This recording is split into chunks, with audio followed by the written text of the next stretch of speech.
जय श्री राम। भविष्य मार्गदर्शन में आप सबका स्वागत है।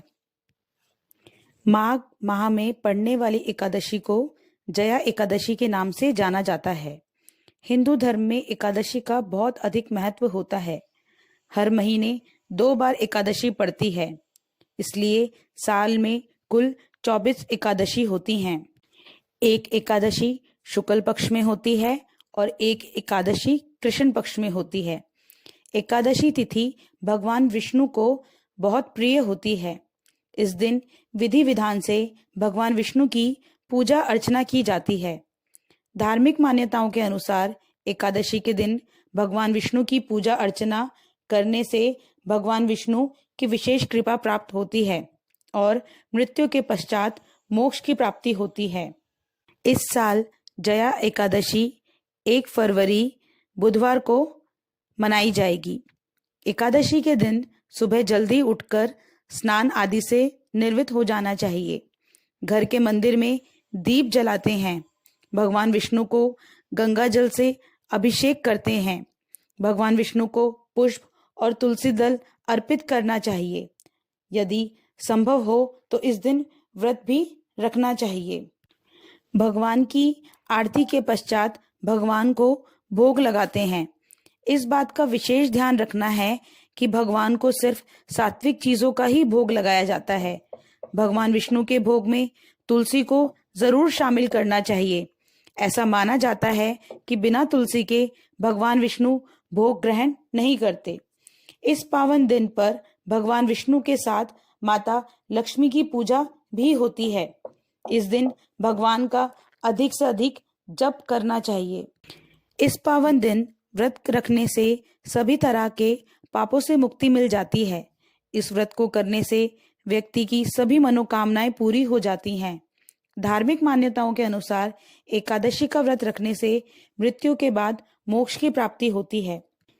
पूजा के साथ जया एकादशी व्रत की कथा का श्रवण भी करना चाहिए। यदि व्रत रखना संभव ना हो तो व्रत कथा को सुन लेने से भी व्रत का फल प्राप्त होता है और इस व्रत का महत्व पता चलता है और इसके पुण्य फल से नीच योनि से मुक्ति मिल जाती है और मृत्यु के बाद मोक्ष मिलता है। जया एकादशी व्रत कथा। एक बार धर्मराज युधिष्ठिर ने भगवान श्री कृष्ण से माघ शुक्ल पक्ष एकादशी व्रत की महत्ता के बारे में बताने को कहा। तब भगवान श्री कृष्ण ने उनसे जया एकादशी व्रत की कथा सुनाई। उन्होंने कहा, एक समय की बात है, नंदन वन में उत्सव हो रहा था जिसमें सभी देवी देवता संत आदि उपस्थित थे। उत्सव में संगीत एवं नृत्य भी हो रहा था। गंधर्व, माल्यवान एवं पुष्यवती भी नृत्य कर रहे थे। दोनों एक दूसरे पर मोहित हो गए और सभी की उपस्थिति में इस प्रकार से नृत्य करने लगे कि वे सारी मर्यादाएं भूल गए। उनके इस व्यवहार से इंद्रदेव कुपित हो गए और उन्होंने दोनों को स्वर्ग लोक से निष्कासित करके मृत्यु लोक यानी पृथ्वी पर निवास करने का शाप दे दिया। शाप के कारण पुष्यवती और माल्यवान को पिशाच योनि में जीवन प्राप्त हुआ। वे दोनों हिमालय पर एक वृक्ष पर अपना आश्रय लिए हुए थे।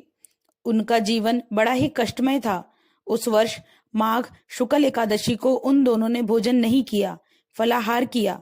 सर्दी के कारण नींद नहीं आई तो उन दोनों ने रात्रि जागरण किया। भयंकर सर्दी के कारण उन दोनों की मृत्यु हो गई। पुष्यवती एवं माल्यवान ने अनजाने में ही जया एकादशी का व्रत कर लिया था। भगवान विष्णु की दृष्टि उन दोनों पर पड़ी तो उन्होंने प्रेत योनि से दोनों को मुक्ति प्रदान कर दी। जया एकादशी व्रत के प्रभाव से दोनों पहले से भी अधिक रूपवान हो गए और फिर से स्वर्ग लोक पहुंच गए। पुष्यवती एवं माल्यवान को देखकर इंद्रदेव हैरान रह गए। तब उन दोनों ने देवराज इंद्र से जया एकादशी व्रत के महत्व और भगवान विष्णु की महिमा के बारे में बताया। यह जानकर इंद्रदेव भी खुश हो गए और दोनों को फिर से स्वर्ग लोक में रहने के लिए अपनी अनुमति दे दी। इस प्रकार से जो भी जया एकादशी व्रत को रखता है उसे नीच योनि से मुक्ति मिलती है और उसके दुखों का नाश होता है। आशा है आपको इस वीडियो में दी गई जानकारी अच्छी लगी हो। ऐसे ही अधिक जानकारी के लिए हमारे चैनल को लाइक, शेयर व सब्सक्राइब करें। जय श्री राम।